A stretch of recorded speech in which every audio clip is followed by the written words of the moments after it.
Voltaire écrivait « La Chine est le pays où les arts et les lettres sont le plus cultivés et les mœurs les plus sages ». Difficile de ne pas acquiescer en lisant les vers du poète Han Yu qui décrivait ici une rivière ondulant comme un ruban de soie et des montagnes telles des épingles de jade. Vous l'aurez compris, aujourd'hui on pose nos valises à Yangshuo et j'ai une tonne d'anecdotes à vous raconter.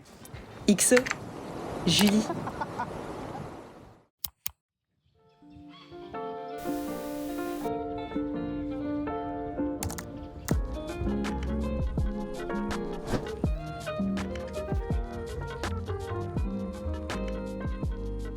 Coucou les copains, et voilà, je suis à Yangshuo. Comment dire, première impression, ils ont encore une fois l'habitude des touristes, beaucoup de forçage à la vente entre guillemets, hein. Ils vous courent après, ils vous lâchent pas. Ça commence vraiment à m'énerver. C'était à peu près 1h30 de route en taxi de Guilin, c'était vraiment pas cher. C'est une très jolie place, il fait très très chaud aujourd'hui contrairement à hier. Des palmiers partout, enfin bref, c'est joli, voilà.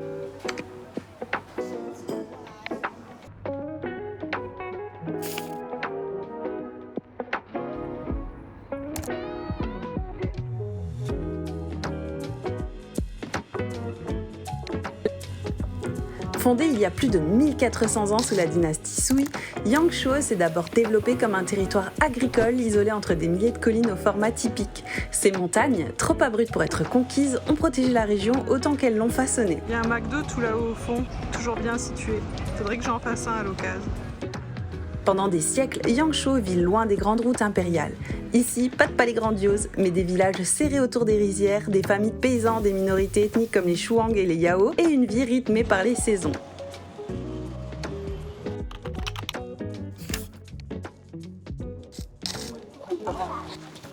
On y est, on fait un petit tour de bamboo rafting, c'est trop cool. A few moments later. C'est trop beau. Ils disent qu'il faut patienter environ 1 à 2 heures à partir de l'émission du ticket. J'ai même pas patienté 1 heure et puis ça s'est bien passé. Par contre, il y a vraiment rien pour que les étrangers comprennent comment ça se passe. Moi, je me suis juste greffée à un groupe de Chinois et je leur ai demandé quand était mon batch. En plus de ça, on était dans le même batch. Donc du coup, on est partis ensemble. C'était trop cool. On a pu parler tout le temps. Il passait super vite. Ils parlaient pas du tout anglais. Du coup, on a utilisé les applications de traduction. Donc, vous voyez, tout est possible. Ça fonctionne très bien. Je suis trop contente. C'est trop bien.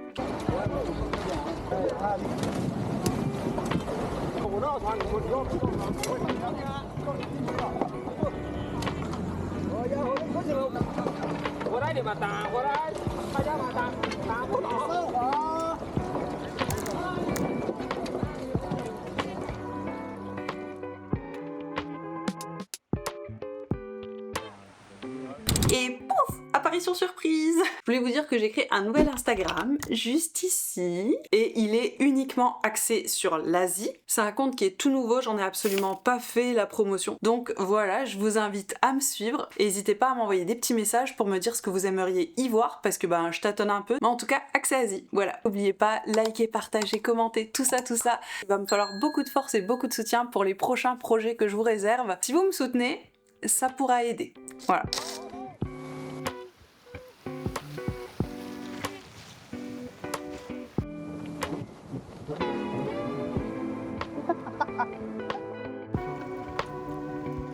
Le bamboo rafting se pratique sur la rivière Yulong qui est un affluent de la rivière Li. Elle est longue d'environ 43 km et elle traverse une zone essentiellement rurale composée de rizières, de villages traditionnels et de montagnes typiques de la région.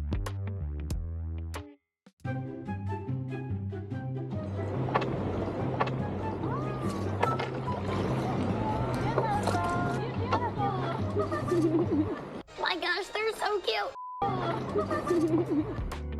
Et pendant des siècles, la Yulong a joué un rôle essentiel dans la vie locale. Elle a servi à l'irrigation agricole, au transport de marchandises et au déplacement entre villages. Les radeaux en bambou étaient en fait à l'origine des embarcations de travail manœuvrées à la perche sans moteur. Et la rivière est également connue pour la qualité de ses paysages, souvent représentés dans la peinture traditionnelle chinoise. Aujourd'hui, la Yulong constitue un élément central du tourisme de Yangshuo, tout en restant un axe agricole et culturel important pour les populations locales.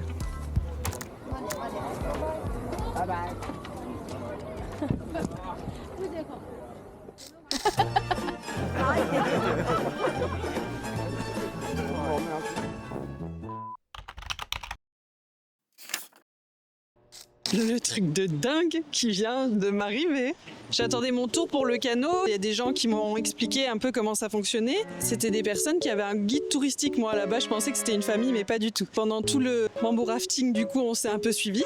Et à la fin, tout le monde a voulu prendre une photo. Et là, le guide a dit, tu vas où? Ils m'ont tous dit, tu viens avec nous. Et je fais, comment ça? Ils ont ouvert la porte, ils ont dit, allez, viens. Et j'ai dit, tu sais quoi?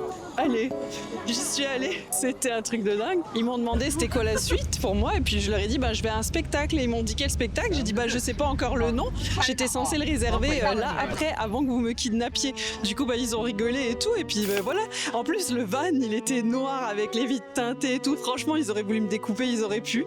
Blague mise à part, c'était un truc de fou. On s'est super bien entendu, on a bien rigolé, c'était trop fun. Comme quoi, des fois, juste dire oui, ça peut apporter des problèmes, mais ça peut apporter de jolies aventures aussi. Voilà. Une chose que vous devez savoir, c'est que le paysage de Yangshu est si emblématique qu'il a été immortalisé sur le billet de 20 yuan.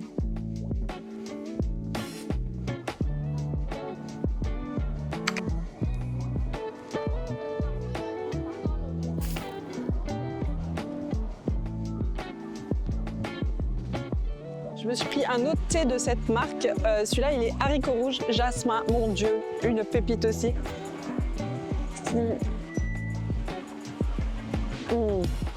crois que j'ai trouvé ma marque de boba préférée ici en Chine. C'est celui-là. Voilà. En tout cas. You're never here when my tears dry. You're never around to see me thrive. When it's my birthday or my day off, you got other plans and can't show up. But when life deals me a hand, all of a sudden you're the first to come. Petit resto avec vue. C'est quand même cool, les gars. Checkez ça. C'est beau, hein? On dirait que ça valait le coup d'attendre. Encore une fois, aujourd'hui, rien s'est passé comme je l'avais prévu, comme vous avez pu le voir. Ce qui fait que je mange seulement maintenant, il est 19h. Le guide que j'ai rencontré, je lui ai dit que j'avais un show après. Il m'a juste acheté les billets en me disant, comme il était guide, il avait une réduc. Donc voilà, il l'a pris online. Comme vous le voyez là, il y a un moyen de pouvoir récupérer vos billets directement. C'est un guichet online. Vous vous présentez devant le numéro qui vous a été donné quand vous avez fait la commande et en fait la personne va vous donner le ticket. Voilà, je me suis présentée à 18h45, j'ai eu mon ticket en 2 minutes et là j'attends pour manger. J'espère seulement que ça prendra pas trop de temps. J'ai pris du poulet cuit dans du bambou et moi j'adore les escargots, je sais pas vous ce que vous en pensez mais moi j'adore ça. Ils sont pas au beurre maître d'hôtel, c'est-à-dire ail, persil, beurre. Ils sont cuisinés différemment, je sais pas trop comment donc on va voir. Je suis curieuse. Ah, chéché. Ma petite boisson est arrivée. Ça se présente comme ça.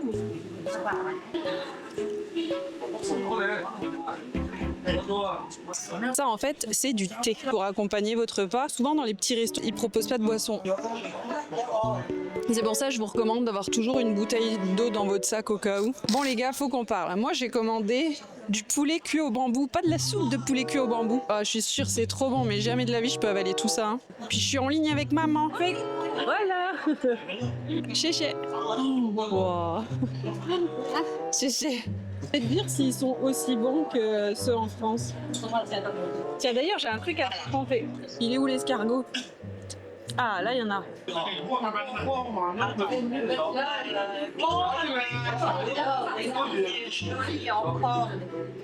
Bon allez je me dépêche de manger et on va au spectacle.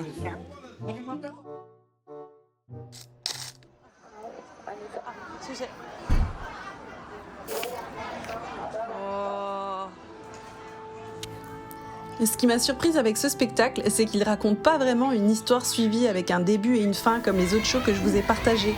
Il est en fait inspiré de la légende de Liu Xiangjie, une jeune femme surnommée la fée du chant, dont les chants défendaient et inspiraient son peuple. Je trouve ça très cool. Mais il met pas en scène la vie de la jeune femme de manière narrative. Le spectacle utilise la figure symbolique comme point de départ en fait pour illustrer les chants traditionnels, les coutumes des populations locales, en particulier de la minorité Shuang. Il s'agit donc en fait plus d'une évocation culturelle que d'un récit. Et je vous laisse regarder, c'est trop beau.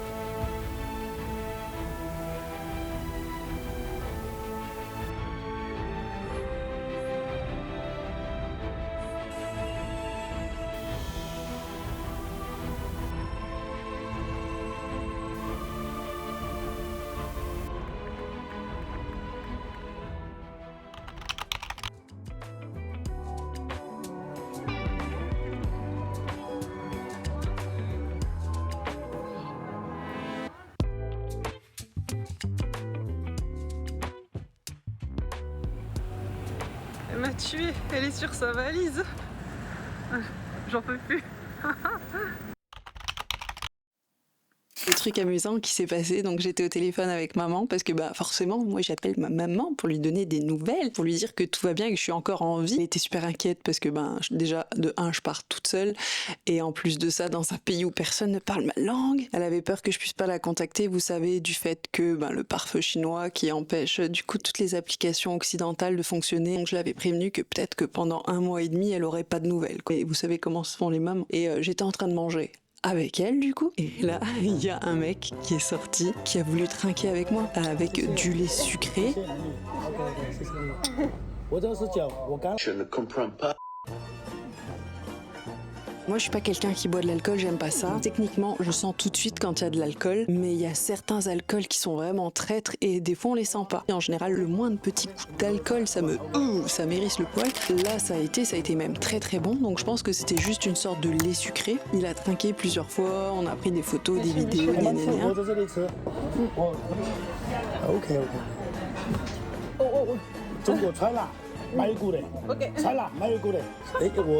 Quand je comprends pas, je réponds pas.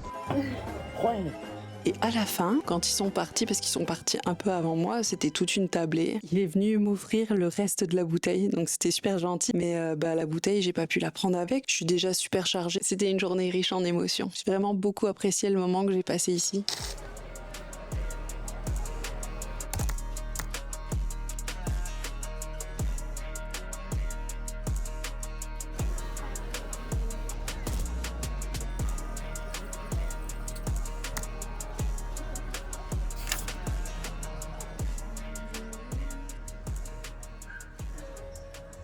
J'ai vu qu'ils vendaient du durian grillé. Moi, j'ai déjà mangé des mochis au durian, mais j'ai jamais mangé le durian tel quel. Et ça fait partie de ma liste de choses à faire. Seulement là, j'ai quand même très mal au ventre. Et vu tout le trajet que j'ai demain, je préfère éviter d'être mal. Donc on va voir dans des autres villes si je peux retomber sur ce type de concoction. Je sais pas si vous savez ce que c'est le durian, mais c'est un fruit qui pue tellement fort que, alors, soit t'adores, soit tu vomis et t'es malade. Voilà. Et ça coûte genre la peau des fesses en Europe et ça coûte encore plus cher en Amérique. Une des choses sur ma liste.